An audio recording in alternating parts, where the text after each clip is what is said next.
Hello नमस्कार, आप लोग को फाइनल एग्जाम में स्वागत है। और यहाँ पर देखेंगे यूपी कैडेट केमिस्ट्री के पार्ट 5 को। तो फटाफट जुड़ेंगे और इसको देखेंगे 1 बाय 1 सभी क्वेश्चंस को। इसका पीडीएफ आपको टेलीग्राम पे मिलेगा, तो टेलीग्राम पे जुड़ें ताकि आपको वहाँ पे इसका पीडीएफ मिल सका। 1 बाय 1 देखेंगे सभी क्वेश्चंस को। तो फटाफट जुड़ेंगे और पढ़ते हैं पहले क्वेश्चन की तरफ। पहला क्वेश्चन आपके स्क्रीन पर, आपको जवाब करना है कि इसका राइट आंसर क्या होगा। फटाफट बताएंगे इसका राइट आंसर क्या होगा। जवाब करेंगे इस क्वेश्चन को आप लोग। क्वेश्चन है, पदार्थ की पांचवी अवस्था है, the fifth state of matter is. अब यहाँ पे देखिए 5 अवस्था है, जैसे कि गैस है, ठोस है, द्रव है। एक आपका प्लाज्मा पता होता है, गैस हुआ, द्रव हुआ, ठोस हुआ, प्लाज्मा। ज़्यादातर 4 अवस्थाएं सबको पता है, लेकिन जो 5वीं अवस्था आपकी है उसका नाम है बोस आइंस्टीन। ध्यान रखेंगे, ये आपकी पदार्थ की 5वीं अवस्था को रखा गया है। अगला प्रश्न है, स्क्रीन पर जवाब करना है आपको कि इसका सही उत्तर क्या होगा।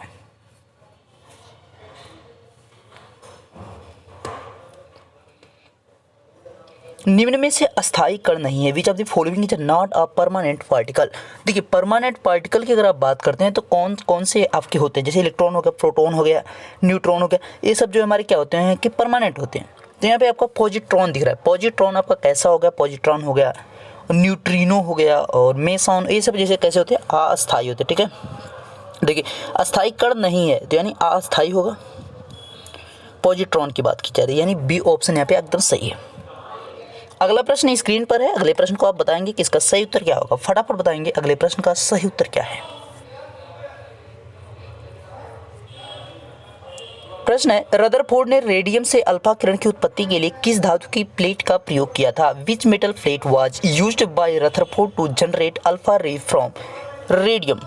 देखिए रेडियम से बात की जा रही है यहाँ पे, तो इसके द्वारा जो है रदरफोर्ड के द्वारा यहाँ पे किरणों को उत्पत्ति करने के लिए किस प्लेट का यूज किया गया था। तो यहाँ पे वो प्लेट आपकी थी, किसकी थी भाई, फटाफट बताएंगे। वो प्लेट आपकी बनी थी सोने की, यानी सोने की चादर का यहाँ पे प्रयोग किया गया था, जिससे जो वहाँ पे और हुआ क्या कि जो है मैक्सिमम जो है रिटर्न हो जा रही थी, यहाँ पे जो है पार हो जा रही थी। ठीक है, इसके आर पार से जैसे ये प्लेट लगी है तो आज केवल कुछ जो है आपकी यहाँ पे किरणें लौट रही थी। ठीक है, ध्यान रखिएगा।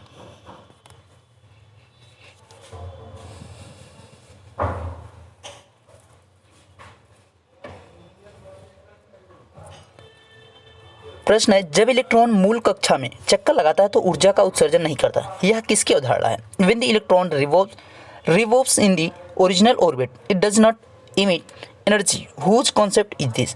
यानी आपका वहाँ पे जो है आप कह सकते हैं चक्कर लगाने, यानी रोटेशन करता है। ठीक है, रिवॉल्व्स के यहाँ पे रोटेशन से है। ठीक है, ध्यान रखिएगा उसको।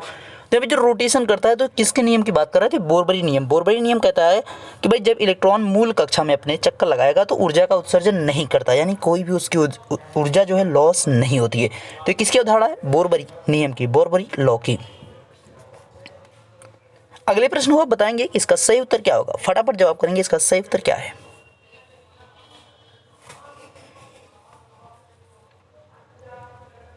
प्रश्न है, एक तत्व जिसमें संयोजी इलेक्ट्रॉनों की संख्या 3 है तो इसकी संयोजकता कितनी होगी। If the number of valence electron is an element is 3 then what will be the it valency. अब यहाँ पे देखिए कह रहा है कि संयोजी इलेक्ट्रॉनों की संख्या दे रखा है, तो एक चीज दिमाग में बिठा लीजिए भाई, 1 2 3 4 ये जो संयोजी इलेक्ट्रॉन होते हैं, अगर इतने आपके संयोजी इलेक्ट्रॉन है तो इसके बराबर आपका क्या होगा, संयोजकता हो जाएगी, बैलेंस हो जाएगी। तो इस चीज़ को दिमाग में बिठा लीजिएगा, यानी 1 से 4 तक के अगर संयोजी इलेक्ट्रॉन आपके दिए हैं तो उनमें जितना आपका संयोजी, जैसे यहाँ पे 3 दिया है तो इसकी बैलेंस जो 3 होगी। जैसे आपका Al होता है यानी एल्यूमिनियम, इसके जो संयोजी इलेक्ट्रॉन कितने होते हैं, 3 होते हैं, और इसकी जो बैलेंस होती है कितनी होती है, प्लस की 3 होती है। या तो प्लस होगी या तो माइनस होगी, ये फिक्स नहीं चलेगा कि कौन है, लेकिन आपको ये जरूर पता चले उतनी ही है, वो प्लस में माइनस में। लेकिन आपका यहाँ पे संयोजकता उसकी कितनी होगी, 3 ही होगी, प्लस होगी माइनस होगी, वो आपको देखने के बाद पता चलेगा कि कौन सी जो है आखिरी गैस के वो नज़दीक में है। इस प्रकार से जो है वो डोनेट करेगा या एक्सेप्ट करेगा। ठीक है, ध्यान रखिएगा इनका। अब यहाँ पे देखिए अगर 4 से जब ऊपर वाले हैं यानी 5 6 7 8, इनको भी तो जानना चाहिए। तो इनके लिए आपको क्या करना है, 8 से यानी संयोजकता आपको फाइंड आउट करना है। तो 8 से जो है क्या करना है, संयोजी इलेक्ट्रॉनों को लेस कर देना है। ध्यान रखिएगा, जैसे अब यहाँ पे हमें हाइड्रोजन का फाइंड आउट करना है तो हाइड्रोजन का जब हम फाइंड आउट करने के लिए निकलेंगे तो हम क्या करेंगे भाई, यहाँ पे जो हमारे संयोजी इलेक्ट्रॉन है उसको हम क्या करते हैं, यहाँ से घटाते हैं। तो संयोजी इलेक्ट्रॉन उसके कितने होते हैं, लास्ट में आपके 2 और 5, यानी 5 उसके हैं। तो यहाँ पे 5 को हम लेस करेंगे तो आएगा कितना, 3 आएगा, यानी उसके जो यहाँ पे बैलेंसी आपको दिखाएगी वो 3 दिखाएगी। जैसे आपका ऑक्सीजन है, ऑक्सीजन क्या होगा, 2 और 6 होगा। तो यहाँ पे जब आप 8 से 6 को लेस करोगे तो क्या आएगा, उसका 2 आएगी बैलेंसी। तो यही चीज़ आपकी है, यानी 5 से 5, 6, 7, 8 के लिए आपको क्या करना है, 8 से माइनस करना है संयोजी इलेक्ट्रॉनों को। लेकिन आपका यहाँ पे जब 1 से 4 तक रहेगा तो उसमें केवल जो संयोजी इलेक्ट्रॉन रहेंगे वही संयोजकता होगी। लेकिन आपका जैसे ही 5 से 8 तक होगा तो वहाँ पे संयोजकता बराबर क्या हो जाएगा, 8 से लेस कर देना संयोजी इलेक्ट्रॉनों की संख्या को, उसको आपको संयोजकता फाइंड आउट हो जाएगी। अगले प्रश्न को आप बताएंगे कि इसका सही उत्तर क्या है।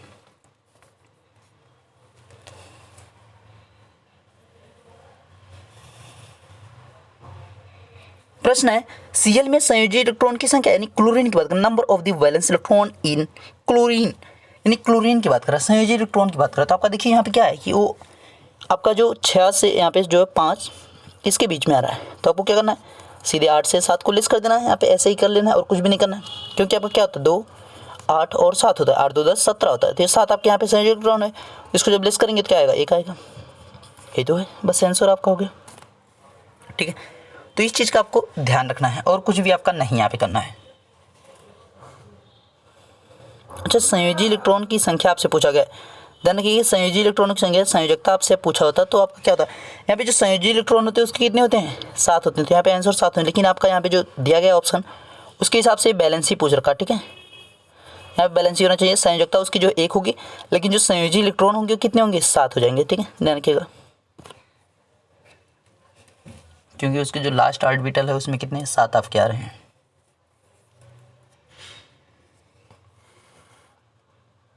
प्रश्न है CaCO3 में Ca का प्रतिशत ज्ञात कीजिए, find the percentage of calcium की बात कर रहा है। ठीक है, तो CO आपका जो है इसमें पहले हमें फाइंड आउट करना पड़ेगा कितना जो है आपका कैल्शियम इसमें है, उसी हिसाब से तो आपको पता चलेगा। अब यहाँ पे Ca की बात कर रहा है, CO3, देखिए Ca का मतलब क्या है, 20 दूनी 40 हो गया। कार्बन आपका कितना होता है, 12 होता है। O3 यानी 16 मल्टीपल 3 हो जाएगा, ये 40 और 12 आपका कितना हो जाएगा, 40 आपका है, और ये आपका 12 आपका अच्छा कार्बन है भाई 12 है, और यहाँ पे आपका कितना हो जाएगा 52, और 16 3 48। तो इसको आप जब जोड़ेंगे तो कितना हो जाएगा, 100 हो जाएगा। अब इस 100 में जो है भाई कितना, देखिए 40 आपका है, तो ये 40 आपका इसमें 100 में जो है आपका 40 क्या है, कैल्शियम है। आपको परसेंटेज निकालना है, 100 से यहाँ पे मल्टीपल करेंगे, 100 से 100 काट के बचा कितना, 40%, यानी CaCO3 में जो आपका कैल्शियम है वो कितना परसेंट है, 40% है। तो इस प्रकार के आपके सिंपल से भी क्वेश्चन पूछे कैलकुलेशन वाले थोड़ा सा। ठीक है, तो इनको भी आप देख लीजिएगा आराम से। फिर से मैंने अगला क्वेश्चन भी आपका जस्ट उसी पे बेस्ड कैलकुलेशन वाला लिया है, तो इसको भी निकालने की आप कोशिश करेंगे, जस्ट वैसा ही क्वेश्चन आपका है जैसा पिछला क्वेश्चन था। कह रहा है कि 10 ग्राम CaCO3 को गर्म करने पर कितनी मात्रा में कार्बन डाइऑक्साइड निकलेगी। तो यहाँ पे देखिए 10 ग्राम CaCO3 है आपका, कैल्शियम क्लोराइड की बात यहाँ पे, ठीक है, कैल्शियम कार्बोनेट की बात कर रहा है। तो अब यहाँ पे इसको गर्म कर रहा है, तो अभी आपने जस्ट इसको जोड़ा है कि इसका कितना आ रहा था, देखिए इसको हमने अभी जोड़ा था तो इसका जो परमाणु आ रहा था 100 आ गया। ठीक, इसको जो अणु बाहर आ रहे थे, अब हो क्या रहा है CaCO3, इसको जब ब्रेक करेंगे तो बनेगा क्या, तो ये आपका कैल्शियम ऑक्साइड बन जाएगा, प्लस आपका क्या बनेगा CO2 यानी कार्बन डाइऑक्साइड बन जाएगा। अब यहाँ पे A जो है तो इसको तो हमें लेना नहीं है, हमें केवल इसको पकड़ना है। कह रहा है कि कितनी मात्रा में कार्बन डाइऑक्साइड निकलेगा, यानी कार्बन डाइऑक्साइड कितना इसमें से अलग हो जाएगा उसकी बात कर रहा है। तो अब यहाँ पे देखिए आपका कार्बन है 12 और ये आपका 16 × 2 यानी 16 दूनी 32 और 12 44, अब कितना होगा 44, यानी जो कार्बन यहाँ से निकल रहा है वो कितना निकल रहा है, कार्बन डाइऑक्साइड जो निकल रहा है कितना निकल रहा है, 44 निकल रहा है। बस यही आपका आंसर और कुछ भी आपको नहीं करना। ठीक है, रिमेनिंग कितना बच जा रहा है, अब यहाँ पे अगर आपसे रिमेनिंग पूछता तो 66 आपका रिमेनिंग बच जाएगा, बस यही आपका है और कुछ भी नहीं। आंसर करेंगे इस प्रश्न का कि इसका सही उत्तर क्या होगा। यहाँ पे हमने कैलकुलेशन वाले 2 क्वेश्चन लिए थे, बाकी आपके थ्योरी के ही क्वेश्चन सभी हैं। ठीक है, क्वेश्चन है निम्न में से किस बंध का क्वथनांक तथा गलनांक दोनों ही उच्च होता है, which of the following bonds has high bonds boiling point and the melting point. तो किसकी खासियत के बारे में बात कर रहा है भाई, ये जो है बता रहा है किसके बारे में, आयनिक बंध के बारे में। ध्यान रखेंगे आयोनिक जो बॉन्ड होता है उसमें क्या होता है कि जो क्वथनांक होता है गलनांक दोनों ही उच्च होते हैं यानी हाई होते हैं, लेकिन जो सहसंयोजक बंध होते हैं उसमें क्या होता है दोनों चीज़ें क्वथनांक और गलनांक यानी बॉइलिंग और मेल्टिंग पॉइंट दोनों ही क्या होते हैं यहाँ पे निम्न होते हैं यानी लो होते हैं। तो दोनों चीज़ें आपको ध्यान रखना है, यानी सहसंयोजक में लो होंगे, आयनिक बंध में हाई होंगे। अगले को बताएंगे कि अगले का उत्तर क्या है।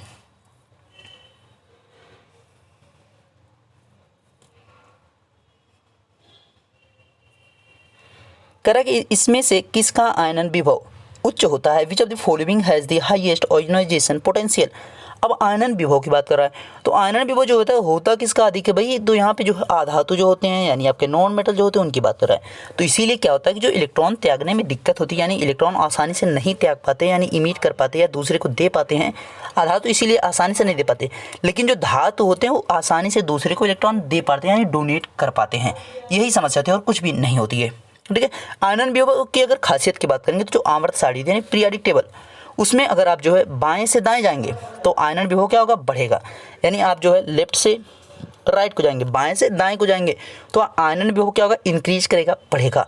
जबकि ऊपर से नीचे जाएंगे, जब आपका जो है ऊपर से इधर से आप नीचे को जाएंगे यानी डाउन की बात कर रहा है तो आयनन विभव क्या होगा, घटेगा। तो इस चीज़ का ध्यान, लेफ्ट से राइट जाने पे बढ़ता है, इधर से इधर जाने पे क्या होगा, इंक्रीज होगा, इधर से इधर आने पे डिक्रीज होगा यानी डाउन जा रहा है तो डिक्रीज होगा। ध्यान रखिएगा इस चीज़ का भी। तो चीज़ों को आपको कनेक्ट करके याद रखना, ऐसे नहीं। ठीक है, कनेक्ट करेंगे तो चीज़ें ज़्यादा आपको आसानी से याद हो जाएंगी।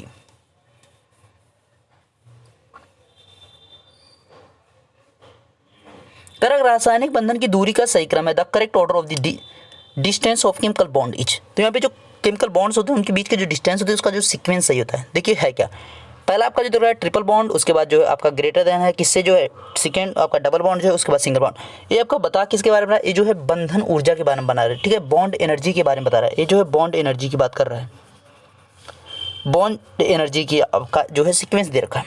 तीस आपका यहाँ पे जो बी वाला है, बी की आप बात करेंगे तो एक क्रियाशीलता की बात की, एक्टिविटी की बात कर रहा है। ठीक है, तो एक क्रियाशीलता का दे रखा सीक्वेंस, लेकिन आपका पहले सिंगल बॉन्ड सबसे ज़्यादा होता है, उसके बाद सब डबल, उसके बाद सबसे कम जो होता है वो आपका ट्रिपल बॉन्ड होता है। वो रासायनिक बंध के डिस्टेंस की बात कर रहा है तो आपका सी ऑप्शन यहाँ पे हो जाएगा। ठीक है, ध्यान रखिएगा इसका। अगले को बताएंगे इसका सही उत्तर क्या होगा।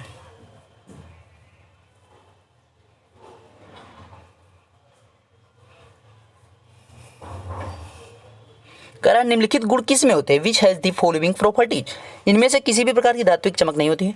Then they don't have any kind of the metallic lustre. ये आघातवर्तनी तथा तन्य नहीं होते हैं। They are the not malleable and the ductile. विद्युत तथा उष्मा के कुचालक होते हैं। What are the bad conductor of the, यहाँ पे देखो गड़बड़ हो गया भाई, अच्छा what are the bad conductor of the electricity and, यहाँ पे लिखना है आपको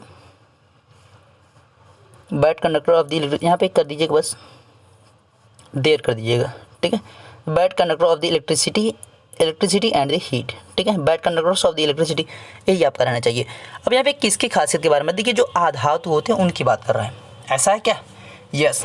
आधातु जो होते हैं वो क्या होते हैं कि किसी प्रकार धात्विक चमक नहीं होती, आघातवर्तनी तथा तन्य होते हैं, तन्य नहीं होते हैं, और विद्युत तथा उष्मा के कुचालक भी होते हैं। यानी आपका ए ऑप्शन हो जाएगा, नॉन मेटल हो जाएगा यहाँ पे सही। अगले को बताएंगे कि अगले प्रश्न का उत्तर क्या है, फटाफट बताएंगे भाई अगले प्रश्न का सही उत्तर क्या है।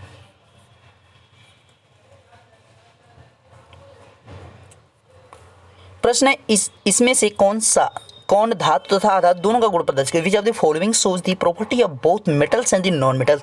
तो किसकी खासियत के बारे में बात कर रहा है भाई, बात कर रहा है कार्बन के बारे में। कार्बन जो है आपका दोनों रूप प्रदर्शित करता है, कभी धातु का कभी आधातु का। ध्यान रखेंगे इसका, +-4 आपकी बैलेंस ही होती है।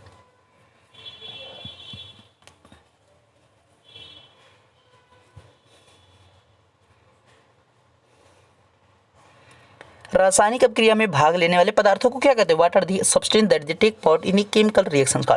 तो जो रासायनिक अपक्रिया में भाग लेंगे उनको हम क्या कहेंगे भैया, अभिकारक कहेंगे। क्या कहेंगे, अभिकारक कहेंगे। और जो हमारा यहाँ पे रिएक्शन कंप्लीट होने के बाद जो हमें प्रोडक्ट मिलता है यानी जो हमें वहाँ पे प्राप्त होता है उसको हम उत्पाद कहते हैं। और अगर कभी कोई रिएक्शन जो है होने में दिक्कत होती है या कंप्लीट है तो उसको लिए हम जो उत्प्रेरक का यूज़ करते हैं, उसमें जो है हम हीट दे रहे हैं तो उत्प्रेरक का काम कर रही है। ठीक है, तो इन चीज़ों को आपको ध्यान रखना है। अगले को बताएंगे कि इसका सही उत्तर क्या होगा।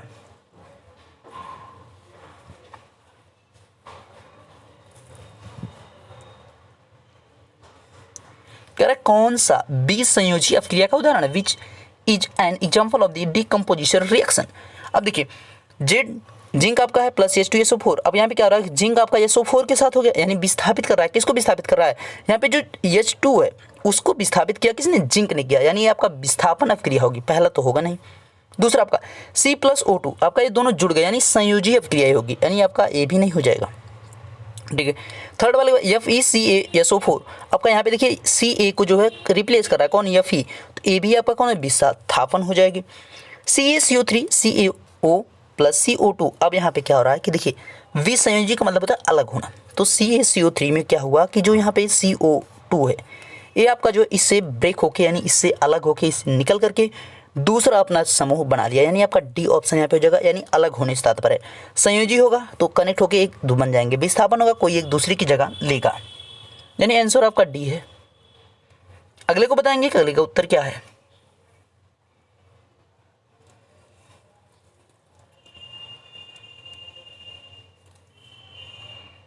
निम्न में से पृथ्वी पर सर्वाधिक पाया जाने वाला तत्व है, which of the following is the most abundant element on the earth. देखिए ऑप्शंस जो दिख रहे हैं उसी में से आपको बताना है, तो है क्या, सिलिकॉन ऑप्शन में दिख रहा है, लेकिन होता क्या, सबसे ज़्यादा ऑक्सीजन होता है, ध्यान रखेंगे सबसे ज़्यादा ऑक्सीजन होता है, उसके बाद आपका सिलिकॉन होगा, तब आपका एल्यूमिनियम, फिर आपका फेरिक और उसके बाद कैल्शियम हो जाएगा। तो इन चीज़ों को आपको ध्यान रखना, उसके बाद सोडियम हो जाएगा। तो ध्यान रखेंगे आपका ऑक्सीजन है, सिलिकॉन है, एल्यूमिनियम है, उसके बाद यहाँ पे क्या है, फेरिक है, और उसके बाद कैल्शियम है, उसके बाद सोडियम है। अगले की तरफ बढ़ेंगे, अगले को आप बताएंगे, अगले को बताएंगे कि इसका सही उत्तर क्या होगा, फटाफट बताएंगे भाई इसका जवाब क्या है। मानव शरीर में न्यूनतम पाया जाने वाला तत्व, which element is the least found in the human body. तो सबसे कम कौन पाया जाता है भाई, मैग्नीज पाया जाता है, ठीक है, मैग्नीज पाया जाता है। सबसे ज़्यादा जो पाया जाता है कैल्शियम पाया जाता है, और अधिक की बात करेंगे तो कैल्शियम है, ध्यान रखेंगे अधिक की बात कर रहा है, मैक्स की बात कर रहा है तो कैल्शियम है, लीस्ट की बात करेगा, सबसे कम की बात करेगा तो मैग्नीज।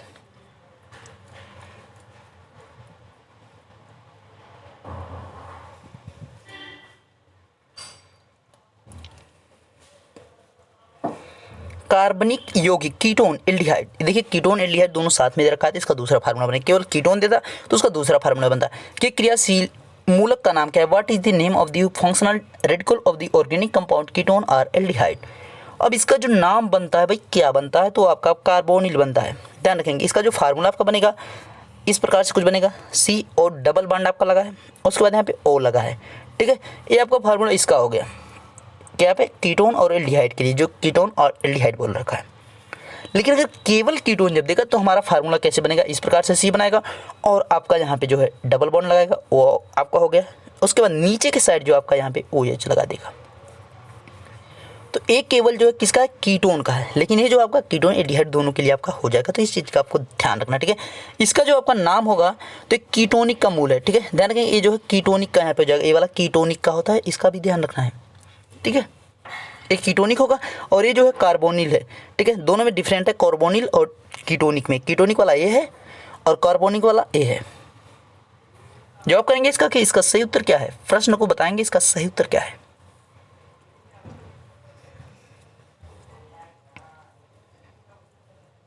करा निम्न में से एल्केन श्रेणी का सदस्य है, which of the following is an member of the alkene group. तो एल्केन ग्रुप की खासियत क्या होती है भाई, यहाँ पे जो है फार्मूला आपका लगता है CnH2n+2, तो एथेन आपका यहाँ पे पहले में आएगा, एथाइन आपका किस में चला जाएगा, ये आपका एथाइन की बात कर रहा है तो एल्काइन जो होता है उसमें चला जाएगा, प्रोपीन की बात कर रहा है तो एल्कीन में चला जाएगा। तो ध्यान रखेंगे ये सारी चीज़ों का, ब्यूटीन आपका यही भी आपका प्रोपीन वाले में, ये ठीक है, एल्कीन वाले में।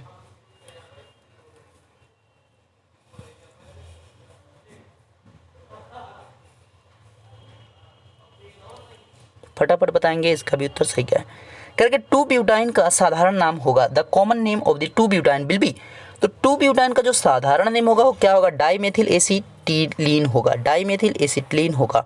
और अगर यहाँ पे जो है 1-ब्यूटाइन की बात करेंगे तो उसका क्या नाम होगा, एथिल एसिटिलीन होगा, ठीक है, ध्यान रखेंगे एथिल एसिटिलीन हो जाएगा। 1-ब्यूटाइन की बात कर रहा है अगर दिया रहेगा तो सभी आपको जो है IPSC नॉमेनक्लेचर भी याद रखना, ठीक है, वहाँ से भी आपसे डायरेक्टली क्वेश्चन पूछ लिए जाते हैं, तो उन चीज़ों को भी आपको ध्यान रखना है। क्वेश्चन है निम्नलिखित में से कौन सा उदासीन है, who among the following is neutral.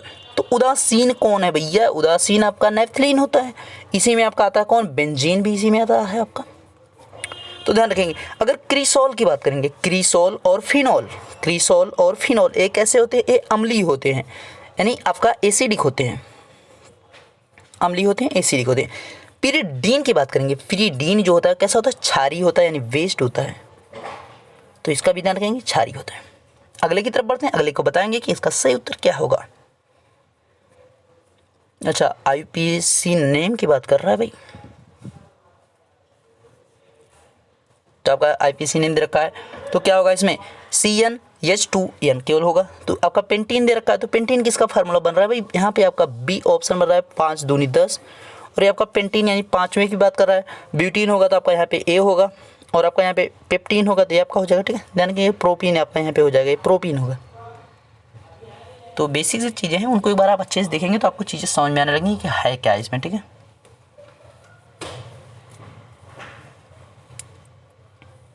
Question है, फॉस्जीन का रासायनिक सूत्र, the chemical formula of the phosgene is, phosgene की बात कर रहा है भाई, इसके फार्मूले की बात कर रहा है।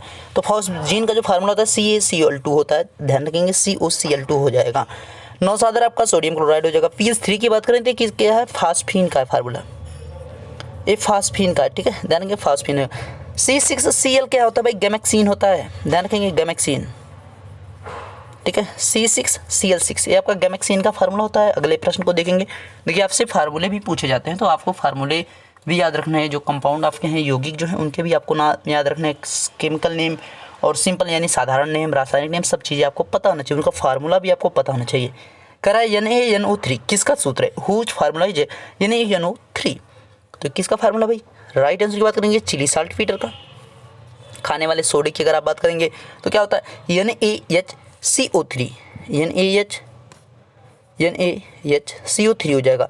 जिप्सम की अगर आप बात करें तो CaS2 और क्या होता है 2S2 हो जाएगा, CaSO2 यानी कैल्शियम सल्फाइड आपका हो जाएगा, उसके बाद 2S2 हो जाएगा। और इप्सम की बात करें, इप्सम लौण की बात करेंगे तो क्या हो जाएगा, Mg यानी मैग्नीशियम की बात कर रहा है, SO4 हो जाएगा, और आपका 7S2 हो जाएगा, ठीक है, ये इप्सम होता है। अगले को बताएंगे, लास्ट क्वेश्चन आपका है, तो इसका जवाब आपको करना है कि इसका सही उत्तर क्या होगा, फटाफट बताएंगे इसका सही उत्तर क्या है। तो फास्ट रिप्लाई करेंगे भाई आप सभी इसका कि जवाब इसका सही क्या है।